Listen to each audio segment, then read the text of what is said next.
The war in Ukraine has entered one of its most volatile weeks. Trump's peace push, once hailed as a breakthrough, is now on the verge of collapse. On the ground, Russian forces are pushing harder than ever. Kiev is running out of money and time.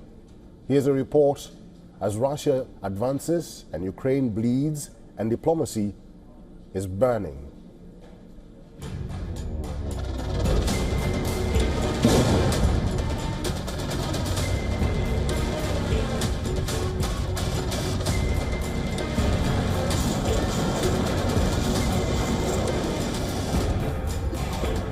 Russia, fresh from capturing Pokrovsk, is no longer slowing down. Tanks, troops and artillery all surge toward Mirnohrad, a town east of Pokrovsk.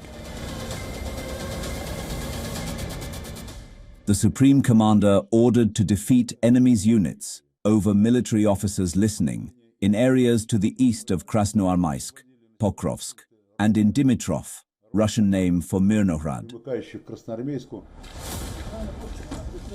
Russia says it controls over 30% of Mirnohrad's buildings and has encircled Ukrainian troops, a claim that Kyiv is contesting. As villages fall and roads burn, Ukraine's exhausted soldiers fight the war with dwindling supplies. This war, once fueled by Western arsenals, now runs on fumes. Ukraine lacks $800 million to buy U.S. weapons this year, an admission made by the Ukrainian president.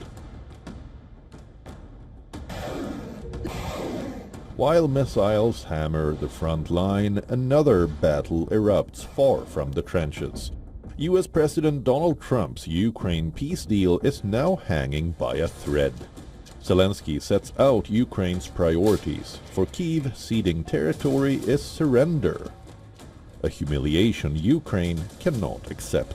For Russia, it's a central demand that it can't do away with. Trump's plan involves Kyiv surrendering land that Moscow has not captured, in return for security promises that fall short of Kyiv's aspirations to join NATO. Europe, feeling sidelined by Washington, is making strong statements backing Ukraine.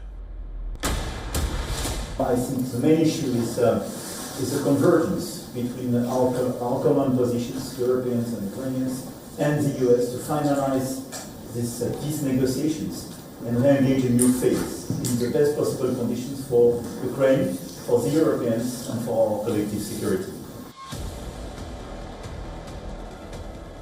U.S. has been accelerating efforts to broker an end to the war over the past month. However, the land issue and international security guarantees have emerged as the key sticking points. With Putin advancing and Zelensky resisting, is Trump's peace plan slipping away like smoke? Bureau Report, WION World is One.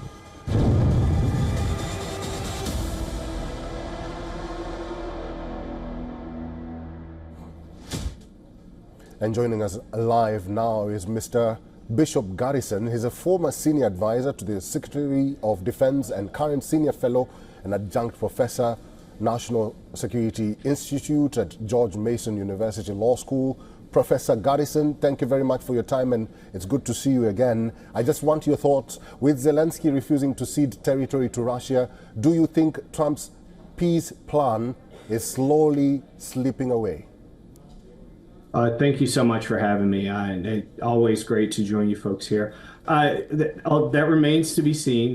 We will say that, look, I've been on this program many times now, and I think I have echoed what a lot of your colleagues and experts have said, that there were certain things about these plans, this peace plan, that was never going to work for either side. One of them came down to territory. Ukraine is not going to secede its lands, and Russia is not going to pull back its desire on the land it's captured. It's not going to pull back its desire to ensure that Ukraine is never a part of NATO or has support from the EU should Russia change its mind and want to go forward further into Ukraine and take more land away and take more of its autonomy away. So we were, I feel as though, and I think many experts would agree, we were always kind of headed towards this point. Now, whether or not we can still achieve peace does remain to be seen, particularly because we see that Ukraine is about to enter the winter months. And this is the fourth year running, fourth winter of this conflict. And we know that it is incredibly difficult for both sides, both forces, to fight in this type of terrain during this time. So it behooves both parties at this point to at least reach a ceasefire agreement and to maybe move forward from there. But Ukraine has shown a lot of tenacity, a lot of resiliency in terms of this fight, and they're fighting what they see as not only for sovereignty, but for their survival. So they're going to continue to battle on against this aggression. Professor, let's stay with Ukraine. And President Zelensky says he will share a revised peace plan after he held consultations with European allies in London, which include Germany and France. Where do you see this going?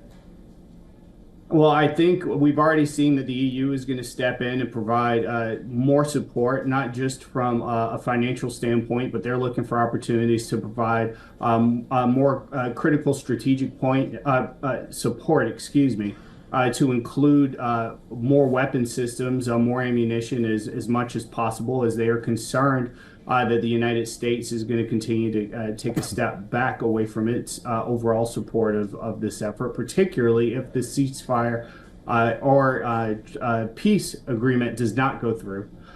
So I think it behooves Ukraine to continue to maintain its strong ties with Germany, with France, with the UK, with these leaders that really want to push back on President Putin's aggression, because they are worried that once this is resolved one way or another in Ukraine, that he's going to turn his sights on other potential EU or NATO member nations. All right. Professor Bishop Garrison, it's good to see you. We'll have to end it there. Thank you for talking to us today. Thank you for having me.